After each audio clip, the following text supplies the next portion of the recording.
Welcome dear रॉकर्ट्स, कैसे हैं आप सभी। देखो आज हम लेकर आ गए हैं ऑल्टरनेट रियलिटी या मल्टीवर्स पर बेस्ड एक इंटरेस्टिंग मूवी। लेकिन इसकी खास बात यह है कि ये एक रियल स्टोरी है। अब आप लोग जरूर सोच रहे होंगे कि रॉकर भाई का क्या दिमाग फिर गया है जो इसको ऑल्टरनेट रियलिटी भी बोल रहा है और रियल स्टोरी भी कह रहा है ना। लेकिन मैं बिल्कुल ठीक कह रहा हूं दोस्तों।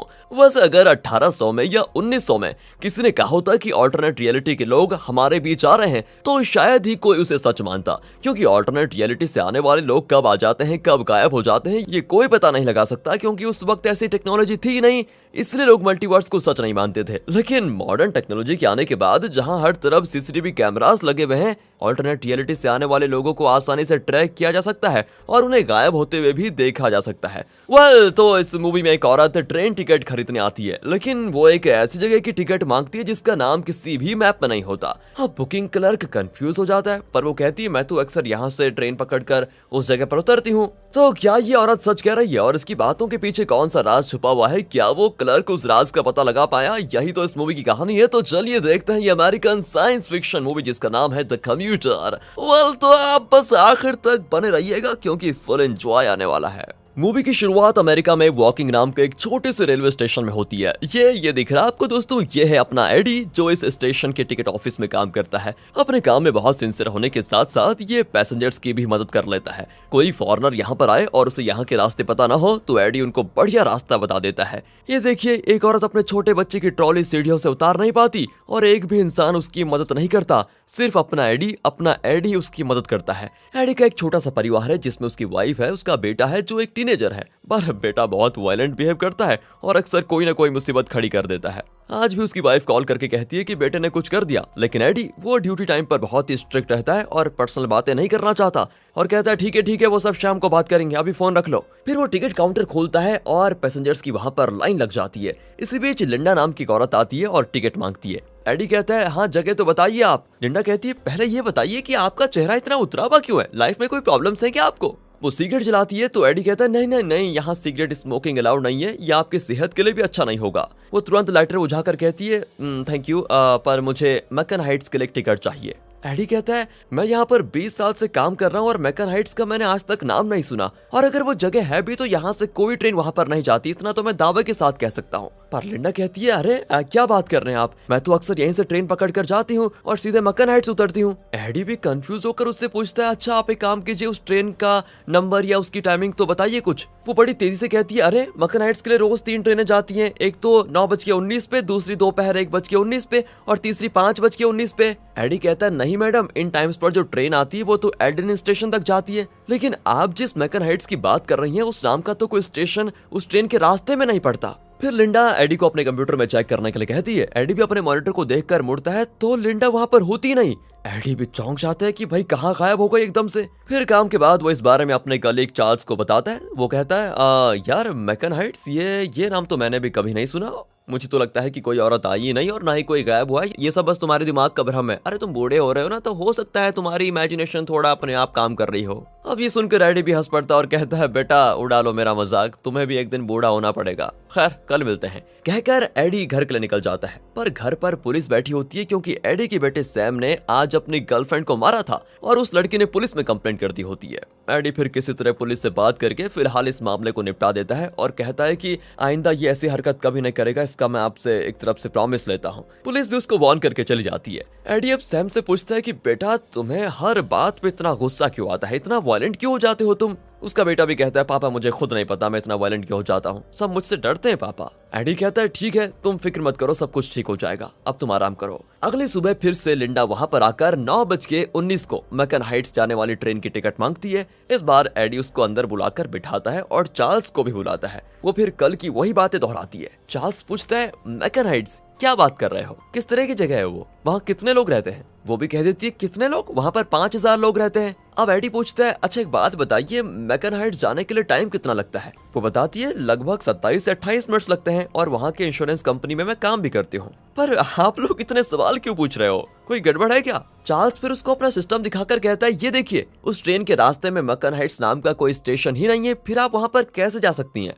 अब ये कहकर वो मुड़ते हैं तो लिंडा होती ही नहीं वहां पर। चार्ल्स भी चौंक जाता है कि ये कहाँ गायब हो गई। देखा यही तो मैं कल कह रहा था तुम्हें और तुम हो कि मेरा मजाक उड़ा रहे थे। शायद वो कोई या तो जादूगरनी है या फिर कोई बिच। अब एडी बाहर निकलता है तो वहाँ पर एल्डनिन जाने वाली 9:19 की ट्रेन निकल रही होती है। लिंडा ने इसी ट्रेन का जिक्र किया था कि ये मैकन हाइट्स जाती है। एडी को भी ना सच पता लगाने की चुल मची होती है। वो भी ट्रेन में चढ़ जाता है और लिंडा को ढूंढने लग जाता है, पर वो होती नहीं वहाँ पर एक पैसेंजर बैठा होता है जिसे हम कहेंगे मिस्टर एक्स। इसका आप चेहरा याद रख लीजिए दोस्तों, आगे काम आएगा आपको। वो एडी से पूछता है, क्या हुआ सर, आज टिकट चेकिंग की ड्यूटी है क्या आपकी? एडी ना में जवाब देकर उतर जाता है और विसिल बजाता है तो ट्रेन हो जाती है शुरू। एडी अब घर आता है तो पता चलता है आज तो सैम ने अपनी माँ को यानी एडी की वाइफ को मार दिया है। बड़ा खतरनाक लड़का है यार इनका। एडी भी परेशान होकर उसको एक साइकियाट्रिस्ट के पास लेकर जाता है, लेकिन कंसल्टेशन के दौरान एडी को लगता है कि लिंडा यहाँ पर भी आ गई है। साइकियाट्रिस्ट बताती है, देखिए आपके बच्चे सैम को बचपन से कोई स्ट्रेस है जिसकी वजह से वो हद से ज्यादा वायलेंट हो जाता है। आगे जाकर इसका गुस्सा और वायलेंट और भी बढ़ सकता है, इसीलिए हमेशा इस पर आप नजर रखिएगा। एडी अपने बेटे को लेकर बहुत दुखी हो जाता है क्योंकि यार बच्चा बार बार ऐसी हरकतें करे जिससे बेइज्जत होना पड़े तो दुख तो होता ही है। उस रात वो अपनी वाइफ से पूछता है, तुम्हें हमारी पहली मुलाकात याद है क्या? वो कहती है, अरे क्यों नहीं, तुम ट्रेन में काम करते थे और मैं रोज ट्रेन में सफर करती थी, दोनों की दोस्ती हो गई। पर मुलाकात के 2 महीने के बाद ही मुझे डेट पे बुलाने की हिम्मत तुम्हारी थी सच में। फिर क्या था, शादी हुई और सैम पैदा हो गया। यही तो है हमारी लव स्टोरी का इतिहास। तो अब अगले दिन एडी अपना काम ठीक से नहीं कर पाता क्योंकि घर में उसको सैम की परेशानी खाई जाती होती है, तो यहाँ लिंडा की खाई जाती है क्योंकि लिंडा ने भी उसके दिमाग में सरदर्द करके रखा हुआ है एक मिस्टीरियस औरत बनकर जो बार बार ऐसी जगह की बात कर रही है जो कि मैप में है ही नहीं और ऊपर से गायब भी हो जाती है। यार आज तो मैं सच का पता लगा कर ही रहूंगा, ये सोचकर एडी 9:19 की ट्रेन में चढ़ जाता है। फिर वो अपने फोन पर 28 मिनट का टाइमर सेट कर लेता है क्योंकि लिंडा ने कहा था यहाँ से मैकन हाइट्स जाने में 27 से 28 मिनट लगते हैं। तो आज भी मिस्टर एक्स एडी से पूछता है, अरे आज भी आप टिकट चेक करने आ गए? एडी कहता है, नहीं आज तो मैं खुद एक पैसेंजर हूँ। वो एक विंडो सीट पर बैठ जाता है और बाहर देखने लग जाता है। बाहर लिंडा खड़ी दिखती है उसको। एडी फिर से कंफ्यूज हो जाता है कि ये औरत आखिर है कौन और ये मुझको हर जगह नजर क्यों आ रही है। ट्रेन बहुत दूर जा चुकी थी लेकिन अब तक एक भी स्टेशन नहीं आया होता। टाइमर में लगभग 27 मिनट हो चुके थे लेकिन अब तक मैकन हाइट्स स्टेशन का कोई पता नहीं चला। तभी एडी को बाहर एक सिटी जैसा कुछ दिखाई देता है। इतने में मिस्टर एक्स उठकर दरवाजे के पास जाता है तो दरवाजा अपने आप खुल जाता है। एडी चौंक जाता है कि ट्रेन के चलते दरवाजा खुला कैसे। वो मिस्टर एक्स को वार्न करता है, अरे अरे गिर जाएंगे आप, पर मिस्टर एक्स तो चलती ट्रेन से नीचे कूद जाता है। एडी की कुछ समझ में नहीं आता, उसको मतलब एक तरफ से कहते हैं ना सदमा, वो हो जाता है। उसका टाइमर भी 0 पे आ चुका था। तो क्या यही वो मैकन हाइट्स है? ये सोचकर एडी भी ट्रेन से कूद पड़ता है और तब वो देखता है कि उस ट्रेन से कई लोग इस जगह पर कूद रहे हैं और एक पहाड़ पर चढ़कर उस सिटी की ओर जा रहे हैं। एडी भी बिना कुछ सोचे समझे उनके साथ चलने लग जाता है और उस सिटी में पहुंच जाता है। वहाँ बड़े बूढ़े बच्चे सभी साथ में होते हैं। एडी फिर वहाँ के एक रेस्टोरेंट में जाता है तो वेट्रेस उसका स्वागत करती है और पूछती है, what would you like to have sir? एडी चाय मांगता है। वो तुरंत चाय लाकर देती है और साथ ही बताती है, ये एप्पल केक है जो मैंने खुद बनाया है, आप चाख के बताइए जरा कैसा है। एडी केक खाता है तो बिल्कुल मंत्रमुग्ध हो जाता है क्योंकि इतना टेस्टी केक उसने लाइफ में कभी नहीं खाया था। वो बाहर आता है तो एक कपल उससे टकरा जाते हैं। वो आदमी कहता है, सॉरी सर, हमारी आज एंगेजमेंट हुई है इसीलिए जरा हंस खेल रहे थे, आपसे टकरा गए, उसके लिए बहुत बहुत सॉरी, प्लीज माफ कर दीजिए। एडी भी कहता है, कोई बात नहीं, आप दोनों, बधाई हो आप दोनों को। वो थैंक यू कहकर चले जाते हैं। ये जगह, यहाँ के लोगों का बर्ताव, ये सब एडी का दिल जीत लेते हैं भाई। यहाँ सब एक तरफ से बहुत ही खुश दिखाई देते हैं। बच्चे पतंग उड़ाकर मजे से खेलते हैं जिसको देखकर एडी का जी थोड़ा हल्का हो जाता है। तब वहाँ पर लिंडा आ जाती है। एडी पूछता है, जरूर ये सब मेरे दिमाग का खेल है राइट? रियल में मेरी जो परेशानियां हैं उनसे छुटकारा पाने के लिए मेरा दिमाग मेरे साथ ही खिलवाड़ कर रहा है और मुझे विश्वास दिलाना चाहता है कि मैं इस खूबसूरत जगह पे हूँ। लिंडा कहती है, अरे आपको कैसे पता ये रियल नहीं है? एडी कहता है, दुनिया में ऐसी कोई जगह होती ही नहीं जहाँ सब खुश रहते हैं, हर किसी न किसी में दुख तो होता ही है। मैं ट्रेन में था कि अचानक लोग ट्रेन से कूदने लगे, मैं भी कूद कर इस जगह पर पहुंच गया। अरे रियल लाइफ में ऐसा होता है क्या? लिंडा भी हंसकर कहती है, ये भी तो रियल है। असल में 9:19 वाली वो ट्रेन आपको ऑल्टरनेट रियलिटी में लेकर आ गई है। यहाँ इंसान वही है लेकिन इस ऑल्टरनेट रियलिटी में उनके कोई दुख नहीं है, सब बड़े खुश हैं। और आप जिस मैकन हाइट्स के बारे में बार बार पूछ रहे थे, यही वो जगह है। शाम को 5:19 को वो वॉकिंग टाउन में जाने वाली ट्रेन आएगी और उसमें आप वापस चले जाएंगे तो आप अपने घर पहुंच जाएंगे। रियलिटी में आपके परिवार में जो दुख है, ऑल्टरनेट रियलिटी में वो नहीं होगा और आप अपने परिवार के साथ खुशी खुशी जी सकेंगे। एडी की समझ नहीं आता कि ये कह क्या रही है और जो वो कह रही है वो कैसे पॉसिबल है। फिर भी वो 5:19 तक वही इंतजार करता है। बाकी लोग भी उसी की तरह 5:19 की ट्रेन के लिए वहां पर वेट कर रहे होते हैं और जिस तरह चलती ट्रेन से ये कूदे थे उसी तरह चलती ट्रेन में सब चढ़ने लग जाते हैं। आखिरकार एडी वॉकिंग स्टेशन पहुंच जाता है। उसे लगता है कि ऑल्टरनेट रियलिटी में जाकर खुशी तो मिली लेकिन आज के बाद वो वहां पर नहीं जाएगा। ये निश्चय करके वो घर जाता है। लेकिन ये क्या, उसकी वाइफ आज कुछ ज्यादा ही एक्टिव और खुश नजर आ रही है, दिखने में बहुत खूबसूरत भी लग रही है। एडी भी कंफ्यूज होकर अपने बेटे सैम के कमरे में जाता है, लेकिन वहाँ सैम होता ही नहीं, बल्कि वो कमरा एक स्टोर रूम की तरह दिखता है। उसकी वाइफ कहती है, तुम इस कमरे में क्यों आ गए हैं? अरे याद है क्या, ये कमरा हमने अपने होने वाले बच्चे के लिए तैयार किया था, लेकिन हमारी किस्मत तो देखो, ना तो हमारा कोई बच्चा हुआ और ना इस कमरे को कोई यूज कर पाया। और ये सुनकर एडी को लगता है धक्का, क्योंकि वो जाता है चौंक कि ये हुआ है कैसे। उसे लगा था कि मैकन हाइट से वापस आने से वो ऑल्टरनेट रियलिटी से निकलकर अपनी रियलिटी में आ गया है, लेकिन सच तो यह है कि वो अब भी ऑल्टरनेट रियलिटी में ही है और उसी ऑल्टरनेट रियलिटी में वो वॉकिंग टाउन में रह रहा है। इस ऑल्टरनेट रियलिटी में उसका कोई बेटा नहीं है जो उसको परेशान करे, इसलिए उसकी वाइफ भी बहुत खुश दिखाई दे रही है। खैर, जो हो गया सो हो गया, ये सोचकर एडी अगले दिन काम पे जाता है। वहाँ वो फिर उसी औरत की मदद करता है जो अपने बच्चे की ट्रॉली को नीचे नहीं उतार पा रही थी, लेकिन इस बार और भी कई लोग मदद के लिए आते हैं। वो बच्चा कुछ दबा दबा के खा भी रहा होता है। शुरुआत में आपने देखा होगा कि किस तरह सिर्फ एडी इस औरत की मदद कर रहा था, लेकिन यहाँ ऑल्टरनेट रियलिटी में सब अच्छे लोग हैं और खुशी से दूसरों की मदद कर रहे हैं। अब इस ऑल्टरनेट रियलिटी में एडी कुछ रिसर्च करता है, जिसमें उसको पता चलता है कि एक न्यूज़पेपर आर्टिकल में लिखा था कि मैकन हाइट्स नाम की एक सिटी बनने वाली थी, लेकिन उस प्रोजेक्ट को सरकार ने रोक दिया, जिस वजह से वो सिटी नहीं बनी। फिर एडी इस आर्टिकल को लिखने वाली रिपोर्टर से मिलने जाता है और उस मिस्टीरियस सिटी के बारे में पूछता है।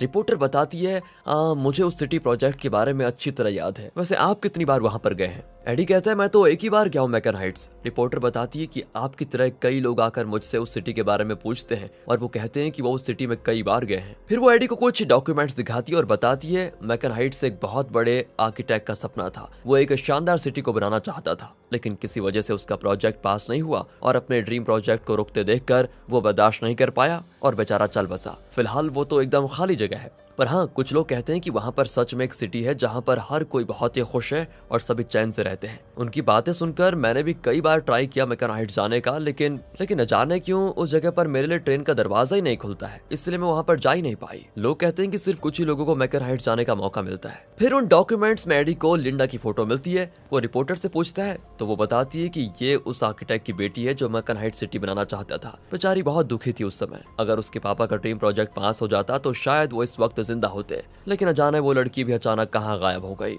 एडी को और ज्यादा जिज्ञासा होने लग जाती है कि ये तो मिस्ट्री के अंदर और भी मिस्ट्रीज खुलती जा रही हैं, इसके पीछे का राज क्या है भाई। फिर वो काम के टाइम पे भी पुराने न्यूज़पेपर्स पढ़कर देख रहा होता है। इतने में चार्ल्स आ जाता है और कहता है कि आज मुझे जल्दी जाना यार, मेरा बेटा स्कूल ड्रामा में हिस्सा ले रहा है। एडी हंसता है कि तेरी शादी हो गई क्या जो तेरा बेटा हो गया? चार्ल्स कहता है, यार मजाक मत कर यार, लेट हो रही है। अरे मेरे 3 बच्चे हैं यार। पर किस्मत का खेल तो देखो, मेरे 3 हैं और तुम्हारा एक भी नहीं। असल में दोस्तों, ऑल्टरनेट रियलिटी में चार्ल्स के 3 बच्चे हैं और एडी की कोई संतान ही नहीं है। तब जाकर एडी को अपने बेटे की याद आती है और वो तुरंत ट्रेन के पास जाता है जहां उसे अपना बेटा सैम दिखाई देता है। वो बिल्कुल फैसला कर लेता है कि ऑल्टरनेट रियलिटी में खुशी जरूर है, लेकिन मुझे मेरा बेटा चाहिए, चाहे वो मुझे कितने दुख क्यों ना दे दे, मुझे अपना बेटा चाहिए। ये फैसला करके वो ट्रेन में चढ़ जाता है। ठीक 28 मिनट के बाद दरवाजा अपने आप खुलता है और एडी नीचे कूद पड़ता है। वो उसी रेस्टोरेंट में जाता है जहां पर वही वेट्रेस फिर एप्पल केक सर्व करती है। एडी मजे से खाकर बाहर आता है तो वही यंग कपल उसे फिर से टकरा जाते हैं और इस बार भी वो बताते हैं कि हमारी नई एंगेजमेंट हुई है, खेल खेल में हम आपसे टकरा गए, सॉरी सर। एडी फिर बधाई देता है तो वो थैंक यू कहकर चले जाते हैं।